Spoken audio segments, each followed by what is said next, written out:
Good afternoon, everyone. Oh, I can hear myself very clearly. Hi, everyone. So how often do you go to a meeting that starts early? Welcome to the club. Welcome to the first day of the Bilingual Directors Meeting. My name is Josie Yanguas. I'm Director of the Illinois Resource Center, and we have the pleasure of hosting this meeting in tandem with the Illinois State Board of Education. So there's a slight change of order regarding this first section that's going to be taking place, but I first want to hand this over to a very special person at the Illinois State Board of Education. She has many, many hats, including multilingual early childhood and special education, and it's my pleasure to ask Oriana Wilson to please give a welcome to all of you. So please join your hands together to welcome Oriana to this meeting. Ay, Dios mío. See, I messed up already. Hey, good morning, guys. I'm supposed to be reading something, but I just lost it. So we're just going to pretend like I didn't, and I will start again. Hi, good afternoon, everybody. Thank you for being here. It is my absolute pleasure to welcome you to the annual Bilingual Directors Meeting, and I would like to give a special thank you to IRC, Josie and the team for if you've ever been to any of the conferences, the Bilingual Conference in December, the ESSA Conference, you pretty much may know who Josie and IRC is, and so I thank them for all that they do. So, and thank you guys for being here because, and here we go. On behalf of the Illinois State Board of Education, I am delighted that we are hosting the Bilingual Directors Meeting, where together we are bringing district administrators and to learn more about our multilingual and English learners. And also to review all of the federal requirements and rules and regulations that are associated with our English learners. I am someone who is bicultural, biliterate, and bilingual, and growing up in a bicultural family that already had its challenges, right? And then being bilingual, I knew that el que sabe dos vale por dos. So that is my motto, and I believe it, and I think that all children who are bilingual should not hide from that. They should be proud of that. And so I thank you for being in the forefront of that and making sure that our children are looked at in that intersectionality of being bilingual, of starting in early childhood, and in some cases of having special needs. So with that in mind, let's make sure that we keep that at our forefront. And I apologize, I know I'm rushing. I do have a meeting that I have to attend at 1 o'clock, so I just wanted to welcome you, and I hope you have 3 great days of interaction, fellowship, learning, and just absolute fun here at this conference. Thank you, and be well.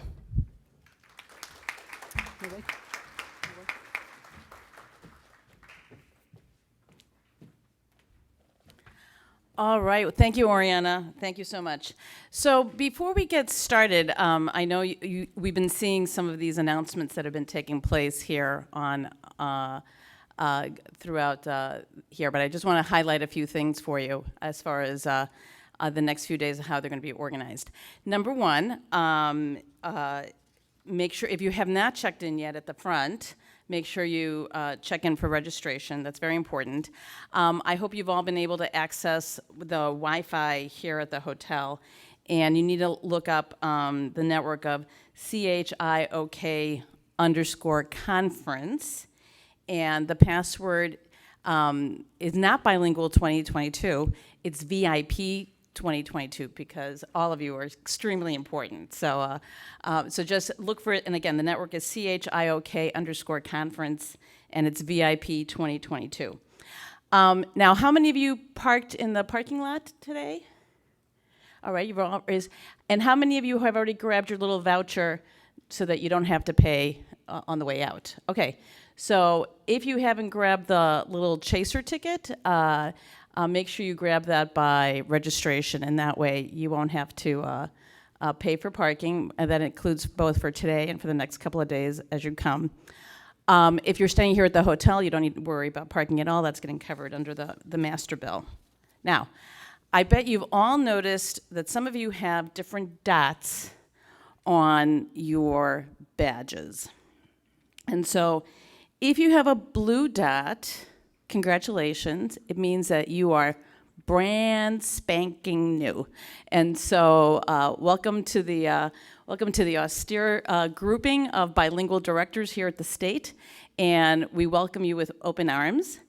If you have a green dot, it means that you've been, you're not quite a novice, but you do have about 3 years or less of experience. Those of you with yellow dots, you're between 3 to 5 years of experience. And red dot people really shouldn't be in this room, so you can cover up your red dots if you have them. But that's okay if you're here. Red dots represent our experienced directors. And so we're using this as a means for you to perhaps if the spirit moves you and you see someone with a blue or a yellow dot, perhaps looking slightly confused during part of the discussions, if you're a more experienced director, you can step in and offer some opinion and opinions to help that individual out.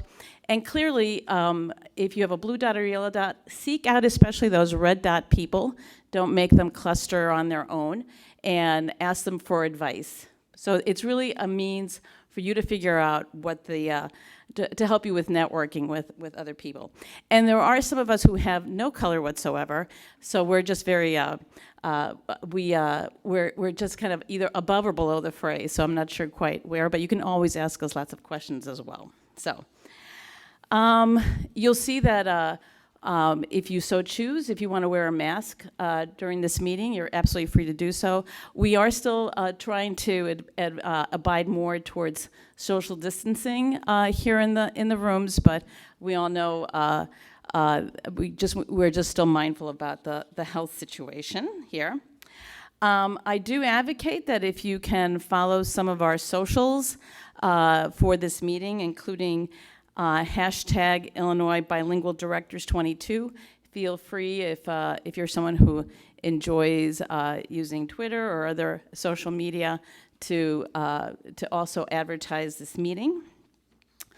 Now, I don't know quite the status of this other piece. I do know that our wonderful ISBE consultants are going to be available by Zoom next Monday and Tuesday. And I think some of them may already have all their appointments taken up. So if you haven't already made an appointment for them next Monday or Tuesday through the Google form that you should have received in the email for this conference, make sure then to reach out to that individual afterwards and say, when can we meet? Because I obviously wasn't able to make it to one of the appointed times. But ISB consultants would be delighted to meet with you. And these are meetings that we're setting up through Zoom. And make sure if there's additional people that you want to bring with you to those Zoom meetings, you're more than welcome to do that. We just ask you that as you enter the Zoom room next week that you tell us who those people are. Make sure that you're seeing it all at various tables, means by which you can scan a QR code in order to sign in and out. For those of you, we're asking you to do that each day. For those of you who need PD credit, you will get PD credit at the end of this meaning sometime next Friday. After next Friday, likely you'll get a notice at the beginning of next week, and you'll be asked to fill out an evaluation form, and we dearly love your feedback about this meeting, but you'll also then get a link to an evidence of completion form if that's something that you need, and you'll get a total of 10 hours for participating in this meeting. But I do ask that you please sign in and out each day. And I think one last item. If any of you would like to have another impromptu meeting today after, say, 4 o'clock, you're certainly welcome to use a couple of the ballrooms that we're going to be using this afternoon, Ideation and Balmoral, if you want to drag a few of your colleagues along with you to meet in there, or obviously you can also meet in here as well. But feel free to, we have the hotel, feel free to make use of it if you want to meet with other colleagues. Now, I'm going to be repeating this again in a little while, but after this presentation right now, for this next little while, as you see, there's going to be literally the same presentation is going to be repeated over and over again for one group here in the ballroom, and for another group in the ideation room, and for another group in Balmoral. So what's going to happen is everybody here who's in front of me, all the way to, can the lady with the pink shirt over there raise her hand? That's you. Okay. So do you see that? Row over there? So anybody who's at a table with the lady in pink and beyond, you get to leave this room, because obviously you didn't want to be in front of here by the podium. You get to leave this room and go either to the Balmoral or the ideation rooms. They're literally two rooms that are next to each other. Just a piece of fair warning, ideation is a smaller room, Balmoral is a bit bigger. But basically what's going to happen is our ISBE colleagues are going to be rotating from this room to ideation to Balmoral. So you get to sit here, those of you who are here in front of me, up to this row over here, and then I'm going to ask those other tables back there to, beyond the lady with the pink, those tables over there, to basically disperse yourself between ideation and Balmoral. So, all right, and I'll make sure to repeat that again. So, but I just wanted to give you, let that percolate. So, as you can tell, Joanne Clyde is not here. She's been called away to another meeting, as you also heard Oriana Wilson mention it earlier. But I am going to share with you some upcoming activities that the IRC has. So I'm going to ask my colleagues here to change the presentation to my presentation. All right, thank you. All right, so the IRC is blessed to have a wonderful group of education specialists to provide all sorts of expertise on a whole variety of topics.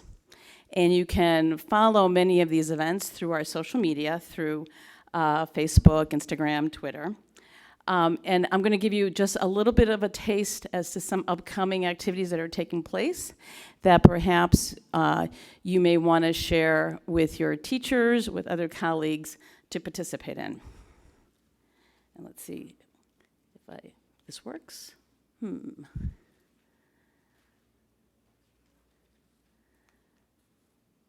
Well, can I just simply ask you to try one more time? There we go. Okay, thank you. So, very soon, on September 25th, one of our longstanding colleagues, Olivia Mulcahy, for those of you who know Olivia, she really is very especially passionate about writing and particularly trying to draw out the creative geniuses that we have in many of our bilingual and ESL teachers. And so she's having on the afternoon, this is on Sunday afternoon from 3 to 5, she's having essentially a free virtual space for people to start talking and connecting about potential compositions to write about.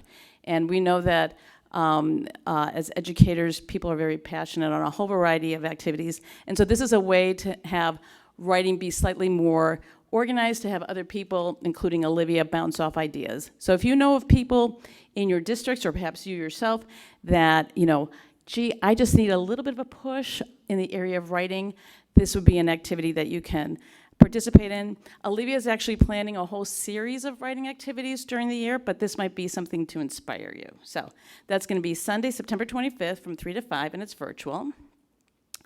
One of our newer education specialists, Carly Spina, next Monday in the afternoon, so this will be after you've had those wonderful meetings with ISB consultants, she's doing a presentation on this is really around the whole ideology regarding trying to be inclusive about issues around linguistic and cultural diversity.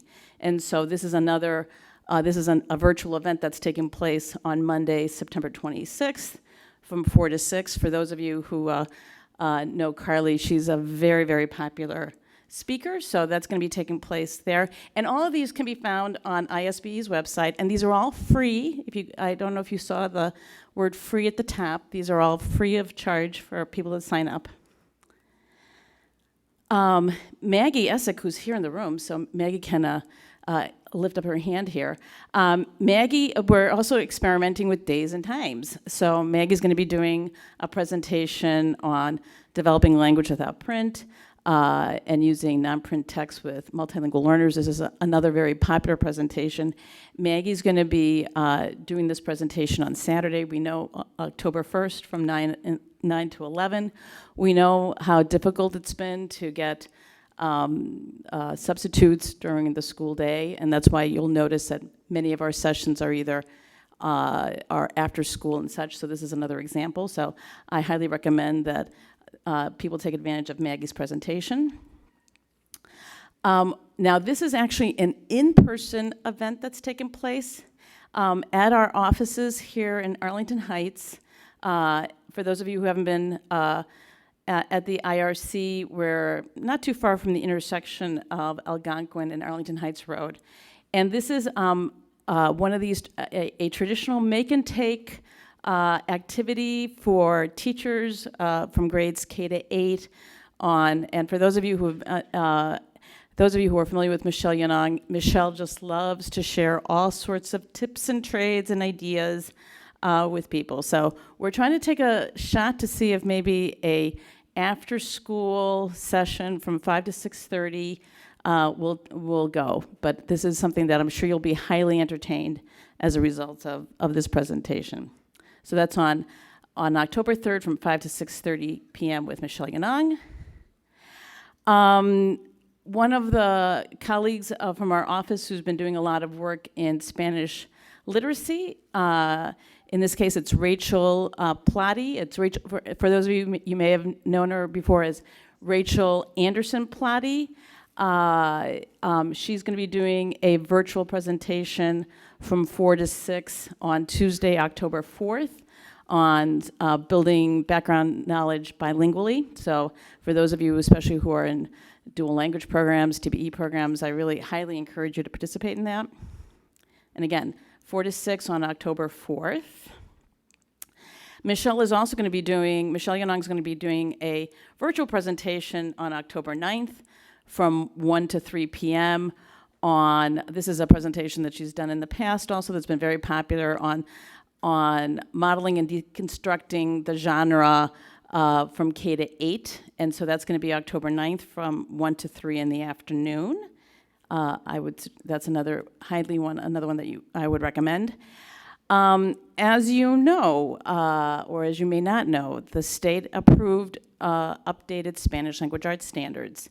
In fact, this year is when the updated standards need to start getting implemented in schools and in districts. So again, Rachel Plotty is going to be doing a presentation on the Spanish language arts standards and how to utilize them and unpacking them, and that'll be taking place on Tuesday on October 11th from 9 to 11 in the morning. So that's, again, for those of you who are looking for information on the Spanish language arts standards, that's something that I would suggest that you participate in. One of our other consultants, Adelicia Briceño, is going to be offering free workshops for families, and particularly for bilingual parent advisory council members. The idea is to have them, I believe, both in English and in Spanish, but we don't have the specific dates yet. But if you're interested in them, I know Alicia is going to be doing presentations in the next couple of days, so you can speak to her about that. But we're very excited about trying to provide more information specifically directly to parents and to BPAC members. Carly Spina is going to be doing a something called Wind Down Wednesdays. And this is meant to be more of a networking activities, Wednesdays at 7 o'clock in the evening. Again, for teachers to exchange topic ideas, to support each other, to say hello, and it's going to be getting live streamed on Facebook and on Twitter and on LinkedIn. So again, a different kind of activity where you can network with others, and that's on Wednesdays at 7 o'clock. And you'll be getting more information about this, but we are going to be returning the state bilingual, the Multilingual Illinois Conference will be returning to its chronological roots of December. So this is going to be December 6th to the 9th. It is going to be virtual, in part because we realize the dilemma regarding substitutes. But we're very excited about the lineup of keynote speakers that we have. It includes Ryan Nelson, who is often a speaker at the conference, speaking on issues of diverse learners and literacy. We're really thrilled that we have local author Erica Sanchez, the author of I'm Not Your Perfect Mexican Daughter, who's going to be presenting. Also, another keynote speaker is going to be Marco Torres, who he is affiliated with Apple, and he's a digital storytelling expert. And finally, Lorena Mancilla, who might be a familiar name to some of you, especially through the WIDA Consortium, who now is working for Hope Chicago. She just moved over, especially to focus on parent engagement. So there'll be more details about this 4-day conference. We hope that you'll be able to participate, and we hope that you'll also consider, if you'd like to submit a presentation, to submit then as well. And then finally, we also, I know we keep on getting a number of different calls about this at our office. IRC has an affiliation with National Louis University, in which we offer the 6 courses necessary for either the bilingual endorsement or the ESL endorsement, or in fact, you can take 6 courses and get both endorsements. Our courses are relatively economical. We've been actually fielding a number of requests from school districts who are interested in establishing cohorts. So you could certainly talk to us or email us about this. But and we know that there's additional resources out there. But again, I think there's probably no. One of the most beneficial professional development activities for in-service teachers, frankly, is for them to get either the ESL or bilingual endorsement. And because we know that in fact they'll have much of the information that they need and the tools of the trade in order to better serve our students. And so I think that is it on my end. So I believe that I'm going to hand this over for the next 23 minutes to Karen Skinner, who is a new individual at the State Board of Education. And so she's going to be giving you an overview of the Multilingual Department. So, Karen, take it away.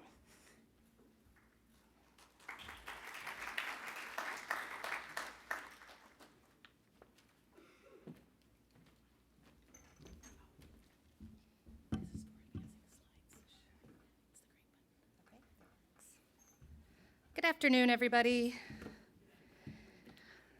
I am not Joanne Clyde, and I am not the director of the Multilingual Department.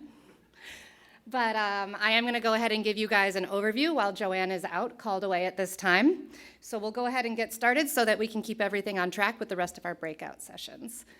Here's our mission statement. The Multilingual Department provides leadership, advocacy, and support to districts, parents, and policymakers by promoting equitable access to language support services for students from culturally and linguistically diverse backgrounds who have been identified as English learners.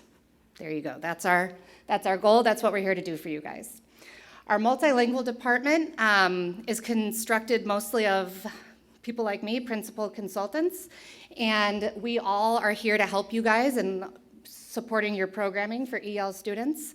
But our department is broken up into several different categories, several different roles that each of us also specialize in. We have the English learner and bilingual education focus area, which of course is what all of us are here to talk about today. Under that, we have our grants and technical assistance, compliance monitoring, complaint investigations, and that's all things that you can learn more about throughout the next couple days. We also oversee world language departments, and ethnic language schools, the Seal of Biliteracy, which is my specialty, visiting international teachers, and also our Migrant Education program, identifying and recruiting students to participate in that program, and other services that we can provide through that. Our staff is made up of about 14 to 16 of us. Joanne is our director. Trevor is one of our principal consultants. He is a member of the grants team, and one of several of his focuses are in the classification of ELs. So a lot of times if you have a question on a home language survey, or if someone qualifies or not, or what test they should be taking, Trevor will answer a lot of those questions for us.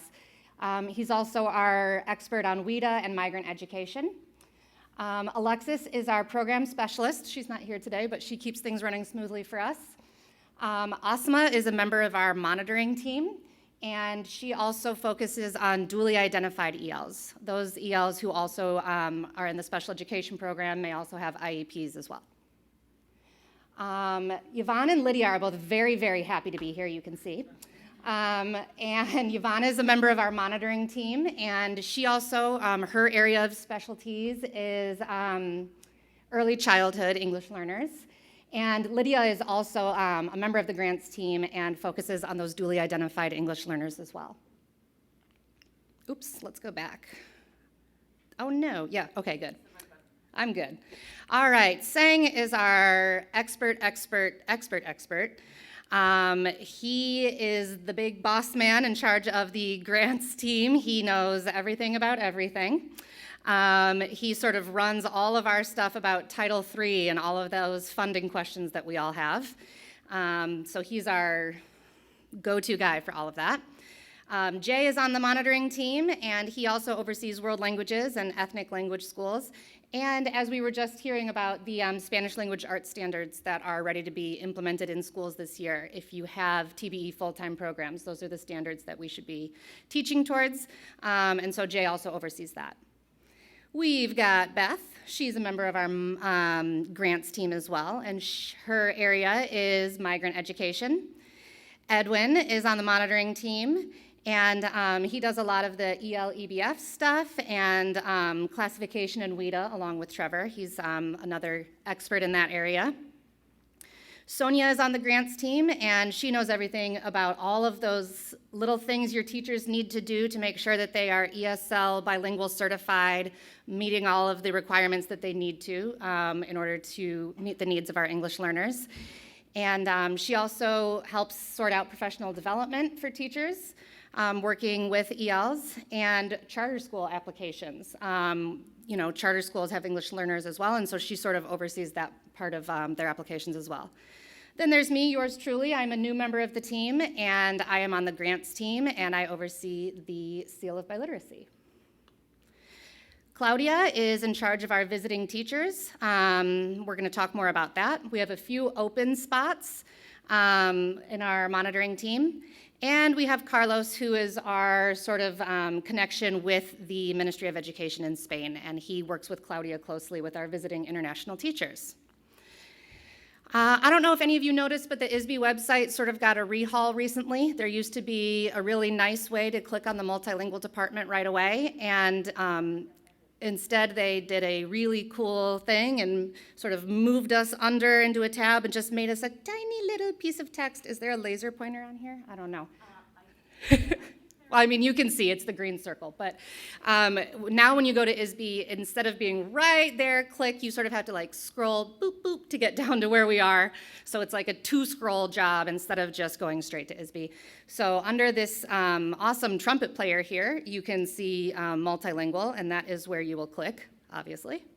Goes together.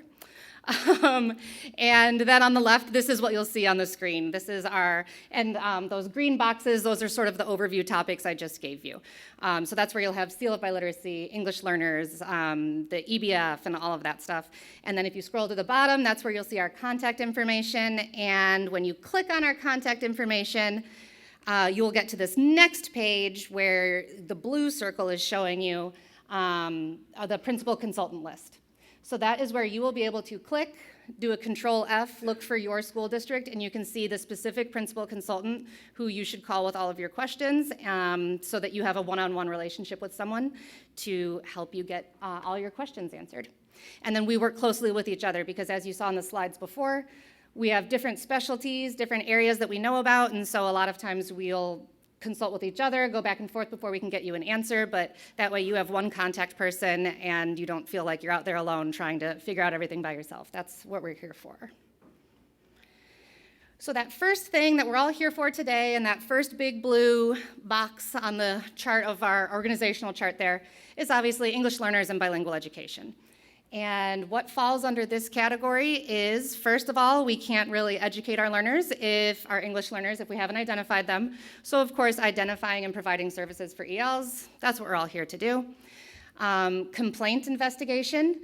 Any parent or honestly teacher, member of the community, anyone who really thinks that our English learners aren't getting their needs met, whether that just be their educational needs, whether there's a civil rights issue going on, we manage complaints and investigate those as well and take those very seriously. So that is something that we do in our department. We also offer assistance as everybody tries to figure out sort of those technical difficulties, applying for grants, filling out everything that you're supposed to fill out in grants and getting that all right. So that's another thing. You can call in your principal consultants and we'll help walk you through your grants. And compliance monitoring and programming, that is another important thing that we do, make sure that all of our learners are getting all the services that they deserve. Professional development, we're here to, we work with IRC, of course, here we are, to make sure that everyone is really up to date on what best practices are and the cool potential things that we could be doing, research-based things in our classrooms to really help our learners. And as we saw before, charter school applications. We review those to make sure that everyone's on track with charter schools as well. Here's some fancy cool charts and data to mix up the presentation, keep you awake. Last year, our statewide data was that there were 656 districts statewide serving English learners with over 254,000 EL students. So all of us in this room are really taking care of a huge amount of students, and we have a big responsibility. This just goes to show the trends, different, it's so small, and I can't really read from here. And this is Joanne's presentation.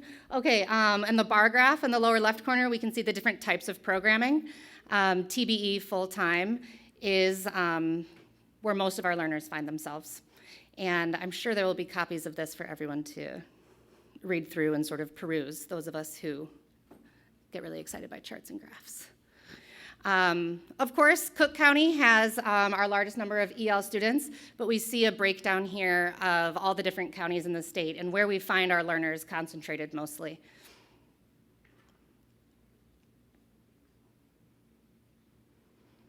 Spanish is the top native language of our English learners, followed by Arabic, Polish, Urdu, Russian, Gujarati, Filipino, French, Vietnamese, Mandarin, and Telugu. Is that how that's pronounced?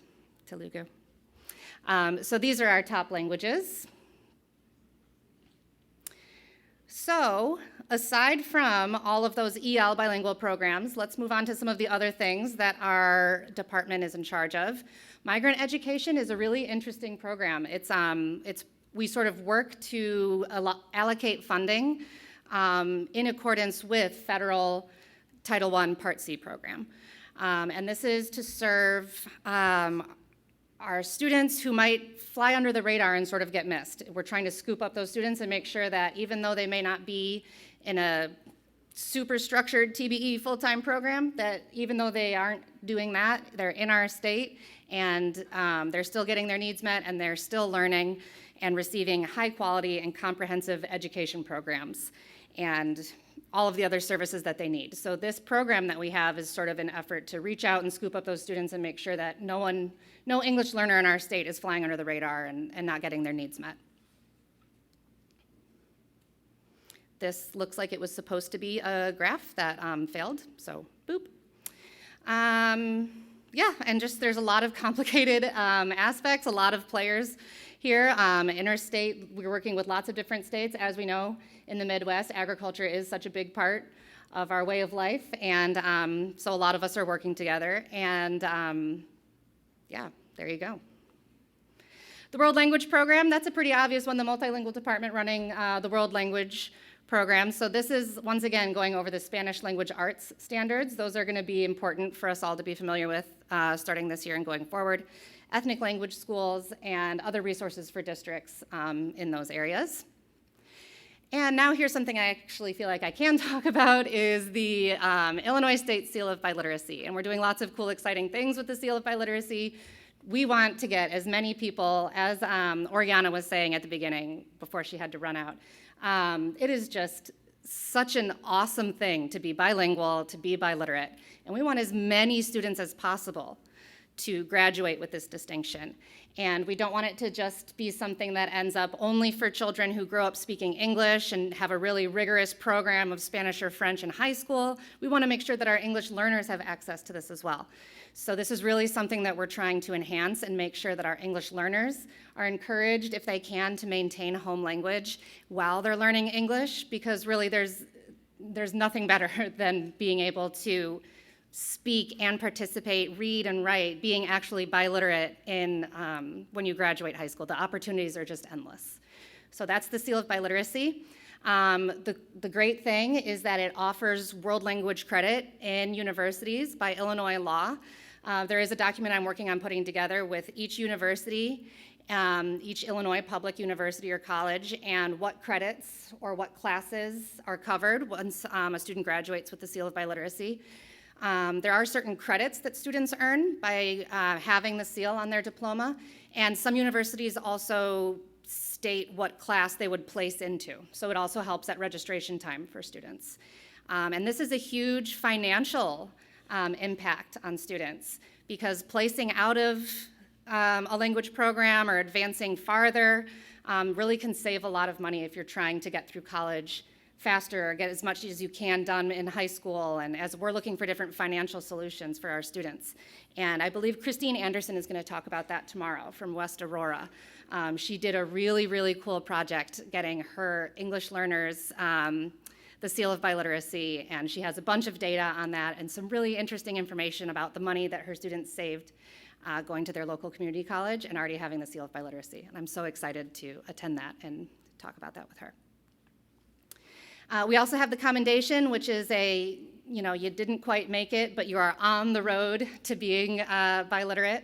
And this is just a great award to recognize hard work, because learning a language is hard work, whether it's our English learners learning English and maintaining their home language, or our English proficient students learning a new foreign language. It is hard work, and we all know that. So the commendation is just a good job, you tried and you're on the right path. Keep going in college and keep learning type award. Here's our numbers. We just pulled, the data report was due September 15th last week, and I just got my data this week, and so in the car on the way up here from Springfield, I was adding the school year 22 data. So I don't have the information on how many languages we awarded, but as you can see, we are growing and we are trending upwards. And when I do present on the Seal of Biliteracy on Friday, and actually how to participate in this program, I'll have some more information about the breakdown of English learners versus speakers who are already English proficient and learning new languages. But we can see that the trends are going up. We are getting more awards going, and the program's becoming more popular, and this is so exciting to see. And I just really want to make sure that our English learners have access to this as well. That's my main goal here. And another branch of our department is the Visiting International Teachers. And this is such an amazing program to fill a lot of gaps that we might have with needing bilingual teachers or ESL teachers, and not only filling those positions with teachers from other countries, but also enjoying the cultural exchange that comes with that. It's a really excellent program, and we're celebrating 25 years of our collaboration with the Spanish Ministry of Education now. So that's a huge deal, and we're very proud of that. And in addition to that, we've got some new projects going. Looks like we connected with Morocco. We're celebrating our first year with that. and the Medina Ramos group in Mexico, 2 years of that. And we've recently linked up with the Democratic Republic of the Congo as well. So this is a program that Claudia is working hard to grow as well. And that's it. I actually kept it to about 16 minutes, I think. So you're welcome. I don't believe anyone's going to want to ask a question right now in the big group, but if there are, you can. Okay, cool.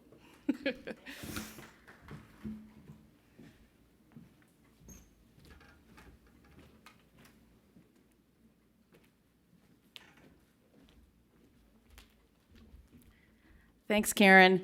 I am mindful that we started 5 minutes early, so we will start giving you back those 5 minutes. I do want to say that as someone who especially always fixates on the numbers, I'm really surprised. I mean, 656 school districts out of 850 school districts, that's really kind of astonishing. I always end up mumbling that there's well over 400 school districts that have ELs, so I'm wildly off. And 254,000 students, that represents, I think, at least 12% of the population here in the state of Illinois. So please don't have, to underscore Oriana's message from earlier today, you are the best advocates for our students, and it's 12% of them that you represent their interests and their families. So thank you, Karen, for all of that information. So, we're going to be departing here. The next sessions are going to be, well, we're going to be departing this session. The next session starts at 1:50, and so let me repeat again where people are going to be going. So, the very final row, way in the back, very final row, yes. You get to go to the ideation room. Okay? And the ideation room is, you're going to cross in front of the lobby, and then you're going to take a right, and you'll see the ideation room. It's a nice, cozy room. You'll be able to ask lots of questions there. And then the next two rows, the next 3 rows, right? So where the lady in pink is, all the way to that row, those 3 rows, I want you to go to the adjoining Balmoral room, all right? So, and if a few of you want to go into the ideation room, you're certainly welcome. But if you happen to select a seat here, you get to stay here in the room for the next presentations, and which are going to be starting at, as I said, at 10 minutes to 1. And then you're all going to be coming back here at 3:35, all right? So I'm returning your 5 minutes to you, or at least 3 minutes. So thank you for your attention, and you have a little bit of time to stretch. Thanks so much. Karen, are these your notes?